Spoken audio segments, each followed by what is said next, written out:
Miss, I am Ina Amor Montenegro. Ako yung nakausap na management dahil sa cancellation of wedding. Can I speak to the organizer and manager? Yes po. Hello po, Ma'am Montenegro. Sasamahan ko na lang po kayo sa head office na manager ng hotel. Napangiti si Amor. Great! Ngayon na ba? Yes po, ma'am. 1 second po. Panay ang pagmamasid ni Amor sa kanyang paligid. Alam niyang delikadong lumabas dahil kay Lucio na nasa Boracay lang din naman. Payapat mahinahon ng bawat turista at mga bisita ng hotel, kaya panatag si Amor na walang may masamang mangyayari. Tara na po, ma'am.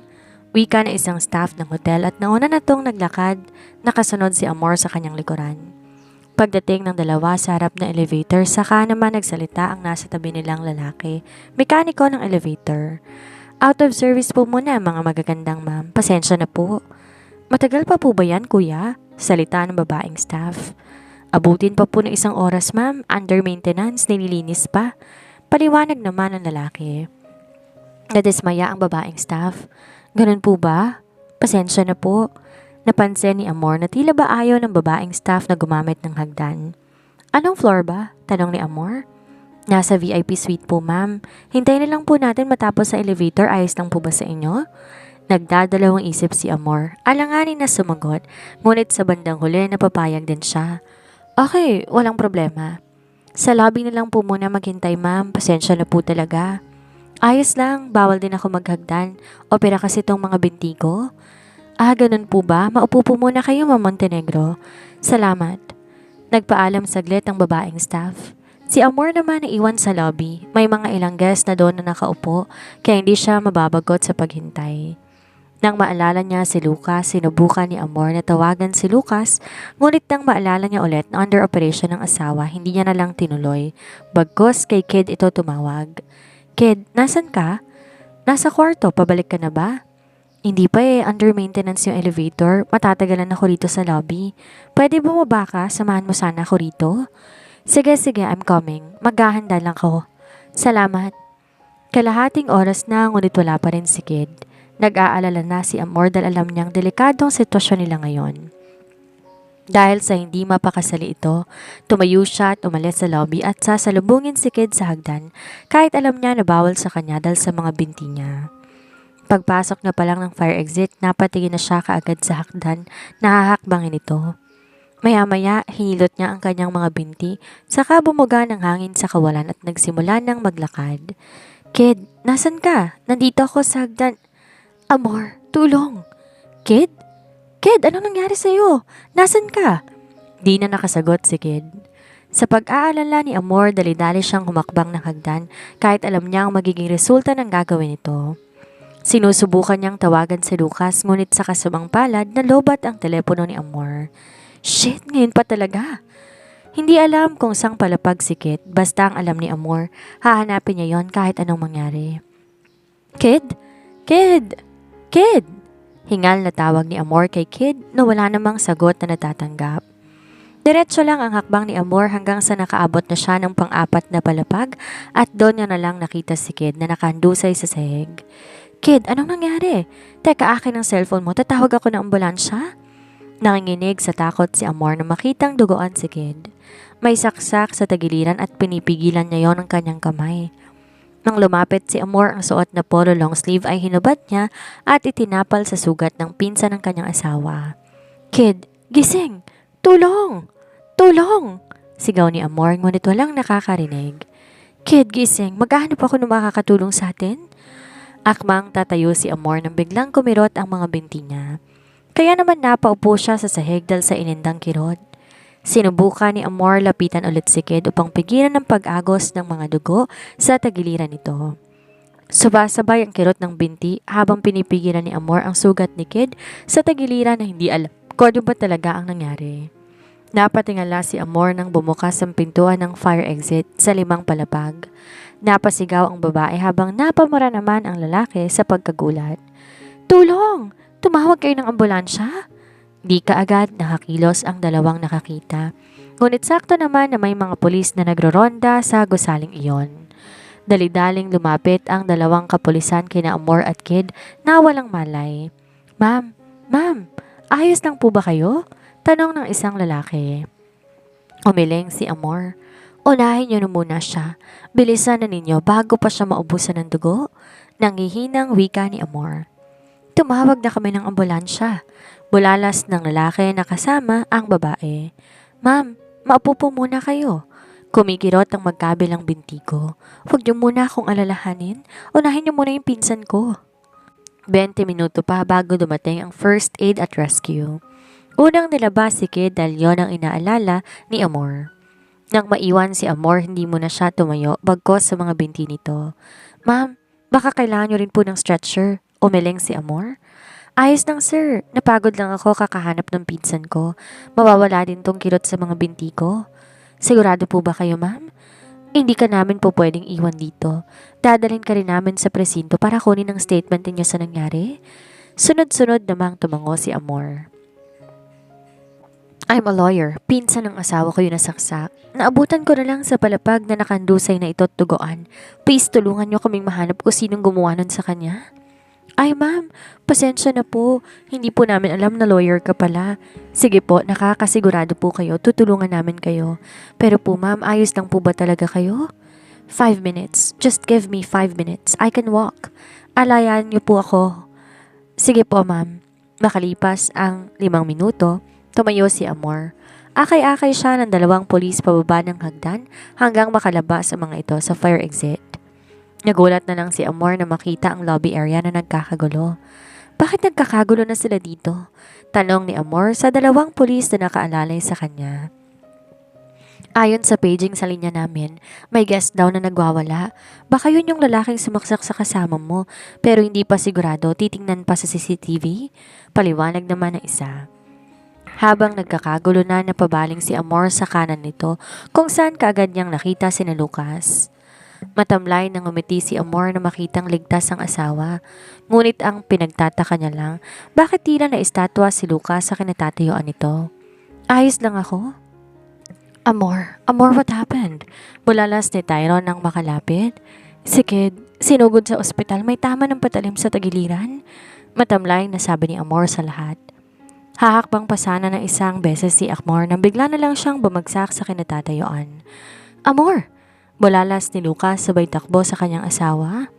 Kumaripas ang takbo si Lucas sa makitang bumagsak si Amor. Dali-daling niyang kinarga ang asawa at patakbong inilabas kahit walang sasakyan. Mabuti na lang may taxing nakaabang kaagad kaya mabilis na naisugot ang asawa sa pagamutan. I will pay you later sir. I forgot my wallet. I'm sorry. Ayos lang po sir. Tinulungan ng driver si Lucas na may sugod sa loob ng emergency room si Amor. Nurse, please help my wife. She passed out. This way, sir. Kagad naman silang inasikaso ng nurse na naka-duty doon. Hindi umalis si Lucas sa tabi ng asawa. Nang matapos lagyan ng IV fluid si Amor, hindi pa rin panatag si Lucas dahil nga sa hindi pa nagigising ang asawa. Sir, pwede na po si ma'am ilipat ng kwarto. Yes, please. And I want a VIP suite for my wife. Is there a chance? Sige po sir, ito pong application form. Paki-fill up na lang then proceed po tayo sa kwarto ni ma'am. Thank you so much. Nag-fill up ng application si Lucas. Nang matapos, kagad ding naaprobahan at saka nailipat ng VIP suite si Amor. Nakalipas ang 2 oras, dumating si Tyron at amang si Alfredo. Binalita kay Lucas na ligtas na si Kid at malayo na sa peligro ang buhay. What exactly happened? Tanong ni Lucas. Nakita sa CCTV sa part ni Kid. Pababa siya ng hagdan galing sa kwarto natin. Under maintenance ang elevator. Naghagdan siya. May nakasalubong siyang lalaki na tila wala sa sarili. Na-impluwensyahan ng droga kaya nang mabangga na lalaki si Kid. Yung lalaki mismo galit na galit. Di naman inasahan ni Kid na may patalim at wala sa katinoan yung lalaki. Paliwanag ni Tyron. Paano napunta si Amor doon? Ang sabi ng isang staff na babae, nasa lobby lang kanina si Amor. Hinihintay matapos ang elevator dahil kakausapin nga ni Amor ang organizer at manager ng event. Nakita sa CCTV may tinawagan si Amor. Did you check who's the last person she called? Salita pa rin ni Tyron. Kinuha ni Lucas ang telepono ni Amor at saka tinignan ang recent call nito. Si Kid nga. It's Kid. Napabaling si Lucas sa asawa na wala pa ring malay. Tumawag si Kid para humingi ng tulong. Yun ang nasa isip ko. Kaya napadpad si Amor sa palapag na yon. Alam ni Amor na ipinagbabawal sa kanyang maghagdan dahil makakaramdam ng kirot at sakit ang magkabilang binti nito.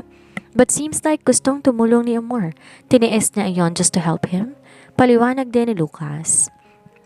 Hinahanap pa yung lalaking sumaksak kay Kid. While may barita na rin tungkol si area ng lugar ni Lucio, wika ng ama. Anong laman ng maleta? Si Lucas. He murdered 2 women in just one night. I don't know what exactly happened. Natagpuan ang 2 maleta sa bakanting lupa na medyo kalayuan din sa hotel. Pero may nakapansin kaya inimbestigan kaagad. This is a big case. Patong-patong na kasong haharapin ni Lucio if ever man na madakip siya. Salita ng amang si Alfredo. He is a demon. Paano nga nagawang pumatay ng tao? Nasaan ang asawa niya? Si Tyron? Nag-file ng divorce yung asawa. Madalas na raw siyang pinagbubuhatan ng kamay ng lalaki since nawalan to ng trabaho at tinakwil ng pamilya dahil siyang rason kung ba't nalugi ang kumpanya ng ama nito and now, this is he now. Paliwanag ulit ni Alfredo. You know about this, Dad? Si Lucas. Tumango ang ama. Hindi nyo naman na kailangan malaman dahil akala ko tapos na siya sa inyo. Ngayon ko lang din sasabihin. Salita ulit ng ama. Napabuga ng hangin sa kawalan si Lucas. Hindi pa ba na-trace kung nasa na siya ngayon? Check natin sa airport. Yun lang ang pwedeng magawa ngayon. As of now, ay haharapin muna natin ang nakasaksak kay Kid. Wika ni Lucas. Ang saya ng pamilya natin. Puro insidente ang nagaganap. Wala na bang katapusan to? Kailan pa ba matatapos itong mga shit na ito? Ako lang tatapos nang matapos na rin. Angel ni Tyron. Huwag pa irali ng galit dahil lang sa galit ka o mainit ang ulo mo. Dad, seriously, sinong kakalma sa sitwasyon na to? Nasaksak si Kid. Ang buwisit na Lucio na yan. Hindi naman dakip-dakip. Kapag ako napikon, tutuluyan ko na yan. Di nakapagsalita ang dalawa dahil halata nagalit na rin si Tyron sa mga nangyayari. Makalipas ang 2 oras, nagising si Amor na puno na ng pag-aalala kay Kid. Hinahanap niya ito. Pinakalma muna siya ni Lucas bago ay piniliwanag sa kanya ang lahat. Kid is fine. You don't have to worry, okay? Hinahanap niya din ito. Pinakalma muna siya ni Lucas bago ay pinaliwanag sa kanya ang lahat. Kid is fine. You don't have to worry, okay? Hinihintay na lamang na magising ka para makalabas na tayo at makabalik ng Maynila. Ililipat natin ang ospital si Kid at the same time, makapagpapahinga ka. Forget about our wedding. Maraming araw para dyan. Sa ngayon, kaligtasan niyong inaalala? Si Lucio, nahuli na ba? Sinong may gawa ng paranaksa kay Kid? Lucio is gone. Hindi alam kung nasa na siya ngayon. About sa salarin kay Kid, nahuli na rin at nasa presinto na. Iniimbestigahan ng mga otoridad. Mamayang gabi, lalabas na tayo. Inaasikaso na rin yung kay Kid para maisakay na siya ng eroplano. Panatag, ngunit may kaba pa rin. Hindi magiging masaya ang lahat kung hindi pa natatapos ang peligro. Bumalik sina Lucas at Amor sa hotel.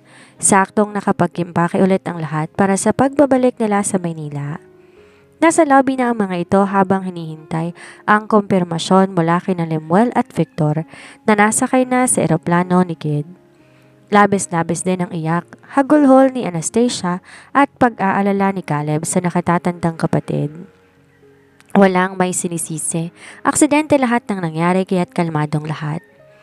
Pasakay na ng van ang mga ito nang tumawag ang Chief of Police ng Pasig. Kaagad din na sinagot ni Lucas iyon na malayo sa pamilya. Anong balita? Kumpirmadong nakabalik na ng Maynila si Lucio. Ngayon, sinusundan na siya ng team namin kung saan siya patungo. Bumalik na kayo ng Maynila habang binabantayan pa siya ng mga tao ko. Keep your eyes on him, Chief. We are on our way papuntang airport. Call me if anything happens. Right now, my family needs me. Sige, Attorney Montenegro. Huwag kang mag-alala. Mahuhuli na ang mamamatay na tao na ito sa pagkakataong ito. Maraming salamat. Tahimik ang 3 buwan na bumiyahe patungong airport. Maya-maya ay nakatanggap naman ng mensahe si Lucas mula kay Chief kaya't may ginhawa siyang naramdaman. Everyone, diretso sa mansyon. Wika ni Lucas, sabay hawak ng kamay kay Amor. Sa tingin naman ni Amber ang batang walang kamuwang-muwang sa mundo. Mom, I am sorry for causing trouble. So, everything happens for a reason? Magpakatatag ka at magdasal. Thank you, Mom. I owe you big time. Hinaplos ng ina Ang braso ng anak sabay tingin kay Amor at ngumiti. Dahan-dahan ng mga batang ipasok na ninyo sa kanilang kwarto. Naning, tabihan mo muna si Amber ha? Pasensya, masyado lang abala. Magpahinga ka na rin. Leia, Linda, kung nagugutom kayo, idamay nyo na si Lily. Ako nang bahala kina Tita Ana at Mommy. Ihahatid ko lang si Amor sa kwarto namin. Isa-isang nagsisunuran sa mga sinabi ni Lucas. Nakarating na sila sa mansyon ng Montenegro at lahat ay pagod. Paglapag ng eroplano sa Naiya 4, dumiretso na agad ang tatlong magkakapatid na sina Alfredo, Victor at Limuel, kasama ng bunsong anak na si Caleb patungong ospital. Maneho ni Mario ang sasakyan. Sakay ng ambulansya, mabilis nalipat si Kid. Lucas, magpahinga ka na rin muna. Alam namin na mas pagod ka dahil sa nangyari. Wika ng ina. Tumango si Lucas. Yes, Mom, magpahinga na po kayo. Tita Ana, ayos lang po ba kayo? Bukas pupunta natin si Kid. Sa ngayon, mas kailangan mo munang magpahinga. Maraming salamat. Look, sige na at papasok na rin ako ng kwarto. Good night sa inyo. Ate Celeste, mauna na ako? Paalam ni Ana. Nagpaalam na rin ang inang si Celeste. Nang maiwan si Lucas at Amor sa lobby, naupo saglit ang dalawa sa mahabang sofa, saka natahimik na napatingala sa kisame. Hindi pa natatapos ang gulo. Nakakapagod na. Wika ni Amor. Matatapos din ang lahat ng ito sa tamang panahon? Sagot naman ni Lucas sa asawa, saka siya naupo ng maayos. Let's go. Sa kwarto na tayo magpahinga. Marami akong itatanong sa'yo. Sumang-ayon naman si Amor. Imbes na maglakad si Amor ay binuhat siya ni Lucas nang mapabilis ang pasok nila sa kanilang kwarto. Does it hurt? Tanong ni Lucas nang mailapag niya si Amor sa kama. Nag-squat si Lucas sa harapan ng asawa at marahan na hinilot ang magkabilang binti nito. Kumirot sa loob.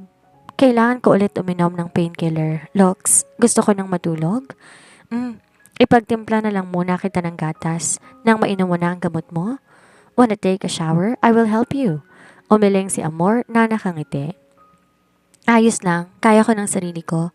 You should take a rest too. Dapat nga ako pang nag-alaga sa iyo ngayon dahil mas pagod ka kaysa sa akin, kahit ayaw mong sabihin. Inayos ni Lucas ang kumalat na buhok ni Amor sa mukha nito at inilagay yon sa likod ng tenga. Isang magaan na halik sa noo ang ginawad ni Lucas kay Amor. Tsaka ngumiti ito. Makita ka lang na maayos ang sitwasyon, ligtas at makakapagpahinga, ayos na rin ako. I saw you earlier, it makes my heart beats fast. Hinaplos ni Amor ang braso ni Lucas. Di na nagawa pa ng mga pulis na tanungin ako sa nangyari kanina. Mabuti na lang may dumaan na dalawang magkasintahan doon at nakahanap ng saklolo. Dahil sa dalawang pulis na rumoronda na isugod si Kid sa ospital. Taliwas ang tumatakbo sa isipan ko nang makita kita kanina na pinagigitnaan ng dalawang pulis. Tulala ka rin ang mga oras na yon kaya't iba ang iniisip ko. Akala mo nakapatay ako ng tao? Saka ko nagagawin yon o saka ko natutotohanin yan kung ikaw na mismo yung nasa panganib. Baka this time makapatay ako ng tao. Wife, mahinang tumawa si Amor. Just kidding. Syempre di ko naman gagawin yan. Ayoko mawala ng lisensya sa pagkaabogada. Naupo si Lucas sa tabi ng asawa. Kaagad din napayakap si Amor kay Lucas dahil yun ang hinahanap-hanap nito mula pa kanina. When you feel let down and nothing seems to work out, stop expecting from the world. No one will come to rescue us. Let's keep fighting our bad luck. Thank you, wife.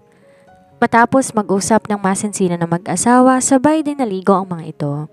Dahil sa iniindang sakit ng mga binti ni Amor na kinailangan niya ng tulong mula sa asawang si Lucas.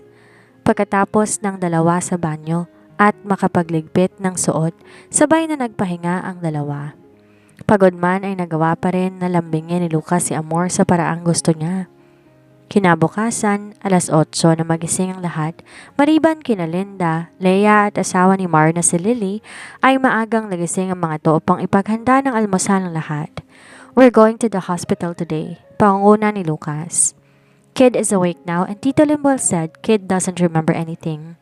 Sabi naman ni Tito Victor dahil sa mga gamot at anesthesia sa katawan, medyo hindi niya naalala ang nangyari. Paliwanag ni Lucas sa kanyang ina at Tia Ana. Sa akin nasasabay si Ana. Nandyan naman na si Allen para ipagmaneho kami. Wika ng ina. Tumango si Lucas. Mauna na kayo ni Tita Ana sa ospital. May dadaanan muna kami ni Amor. Napabaling din kaagad si Amor kay Lucas. Wala siyang may natatandaan na usapan nila noong gabi. Pero dahil kilala niya si Lucas, ipintiwala niya lang ito sa asawa anuman ang plano nito. Saan ang lakad natin? Katatapos lang ikabit ni Amor ang seatbelt. Malalaman mo mamaya. Bakit kasi hindi mo na lang sabihin ngayon? At least may ideya ko habang papunta tayo sa paroroonan natin. Kay Nanay Elena mo. Direktang sagot naman ni Lucas kay Amor na dahilan para mag-unbuckle ng seatbelt. No, ayoko.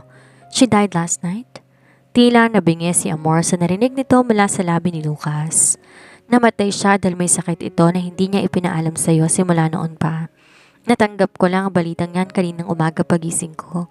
Di ko agad nasabi sa'yo dahil ayoko ring biglain ka. Iniisip mo rin na baka nagbibiro lang ako. Well, I'm not. Totoo ang lahat ng to. Mahabang paliwanag ni Lucas kay Amor. Kita ni Lucas kung paanong lumunok ng laway si Amor. Alam ni Lucas na nakaramdam din ng takot si Amor sa mga oras na yon, kahit di niya to sabihin sa kanya. Maya-maya napasinghap ng hangin si Amor nang buksan ni Lucas ang bintana. Namatay siya dahil sa sakit na hindi niya ipinaalam sa akin sa mahabang panahon.